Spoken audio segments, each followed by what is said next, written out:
व्यवस्थाविवरण अध्याय 10।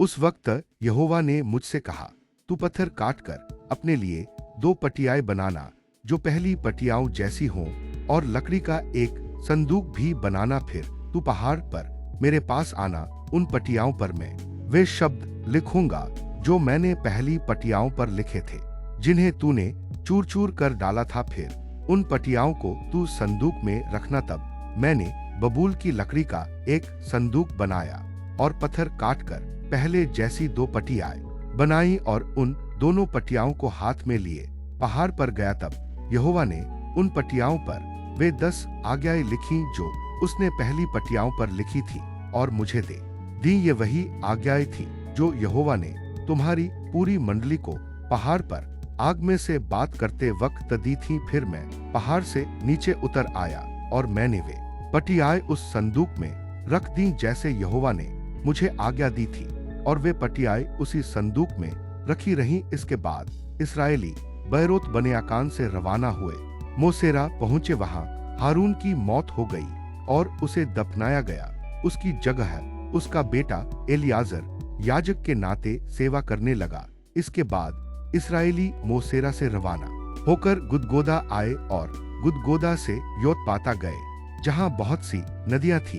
उसी दौरान यहोवा ने लेवी गोत्र को अलग किया कि वे यहोवा के करार का संदूक उठाए, यहोवा के सामने हाजिर रहकर उसकी सेवा करें और उसके नाम से लोगों को आशीर्वाद दिया करें, जैसा कि वे आज तक कर रहे हैं। इसीलिए लेवियों को अपने बाकी इस्राएली भाइयों की तरह देश में जमीन का कोई हिस्सा या विरासत नहीं दी गई। यहोवा ही उनकी विरासत है, जैसे तुम्हारे परमेश्वर यहोवा ने उन्हें बताया था। मैं एक बार फिर पहाड़ पर गया और पहले की तरह 40 दिन 40 रात वहीं रहा, और यहोवा ने इस बार भी मेरी विनती सुनी।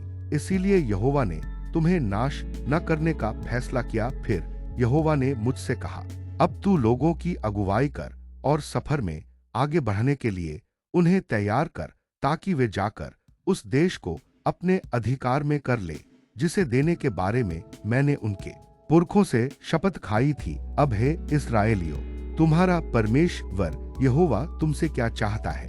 बस यही कि तुम अपने परमेश्वर यहोवा का डर मानो, हर बात में उसकी बताई राह पर चलो, उससे प्यार करो, पूरे दिल और पूरी जान से अपने परमेश्वर यहोवा की सेवा करो, और यहोवा की उन आज्ञाओं और विधियों का पालन किया करो जो आज मैं तुम्हें दे रहा हूँ। ऐसा करने से तुम्हारा ही भला होगा। देखो, तुम्हारा परमेश्वर यहोवा आकाश का मालिक है। ऊंचे से ऊंचा आकाश और धरती और जो कुछ उसमें है सब उसी का है। मगर यहोवा सिर्फ तुम्हारे पुरखों के करीब आया और उनसे प्यार किया और उनके बच्चों को, हाँ, सब राष्ट्रों में से तुम लोगों को चुना, जैसा कि आज जाहिर है। अब तुम लोग अपने दिलों को शुद्ध करो और ढीठ बनना छोड़ दो, क्योंकि तुम्हारा परमेश्वर यहोवा सब ईश्वरों से महान ईश्वर है और सब प्रभुओं से महान प्रभु है। वह महाप्रतापी, शक्तिशाली और विस्मयकारी परमेश्वर है, जो किसी के साथ भेदभाव नहीं करता, न ही रिश्वत लेता है। वह अनाथों और विधवाओं को न्याय दिलाता है। वह तुम्हारे बीच रहने वाले परदेशियों से प्यार करता है और उनके खाने पहनने की जरूरतें पूरी करता है। तुम भी परदेशियों से प्यार करना, क्योंकि एक वक्त तुम खुद मिस्र में परदेसी हुआ करते थे। तुम अपने परमेश्वर यहोवा का डर मानना, उसी की सेवा करना, उससे लिपटे रहना और उसके नाम से शपथ लेना। तुम सिर्फ उसी की बड़ाई करना। वह तुम्हारा परमेश्वर है, जिसने तुम्हारी खातिर महान और विस्मयकारी काम किए हैं, जैसे तुमने खुद अपनी आंखों से देखा है। जब तुम्हारे बाप दादे मिस्र गए थे तब वे सिर्फ 70 लोग थे, और अब देखो, तुम्हारे परमेश्वर यहोवा ने तुम्हें इतना बढ़ाया है कि आज तुम आसमान के तारों की तरह अनगिनत हो गए हो।